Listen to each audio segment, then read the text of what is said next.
বৃহস্পতিবার বিশালগড় রেল স্টেশনে কর্তব্যরত অবস্থায় জিআরপি থানার ওসি সুবোধ দেববর্মার বিরুদ্ধে ওঠে নেশাগ্রস্ত অবস্থায় মহিলা কনস্টেবলের সঙ্গে অসভ্য আচরণের অভিযোগ পেয়ে সংবাদকর্মীরা স্টেশনে গেলে ওসি তাদের লক্ষ্য করে পাথর ছুঁড়ে মারতে যান।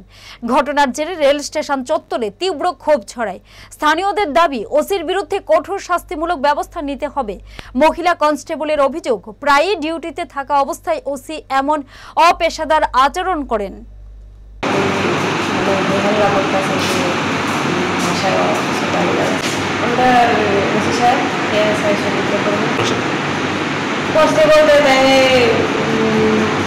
অনেক সময় অনেক ভাষায় গালিগালাজ করছে, খারাপ করছে। আজকে হঠাৎ করে সেটা মুখ খারাপ করছে। হ্যাঁ, চিন্তা করো, দিতাম নেই বাড়ি, দিতাম নেই। তোমরা লাসিন আছে নি, তোমরা বিডি আছে, লাসিন আছে। ওই ওই উপর লাসি লয়ে এলো আইও না।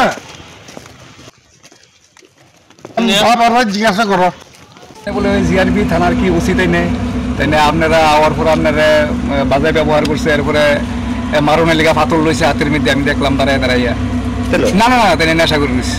কি কম, ওইটা তো যা দেখলাম চোখের সামনে, যা দেখুন তো দেখলাম। ওই তাই দাঁড়াইতে পারে না, এমন ভাবে খাইলো।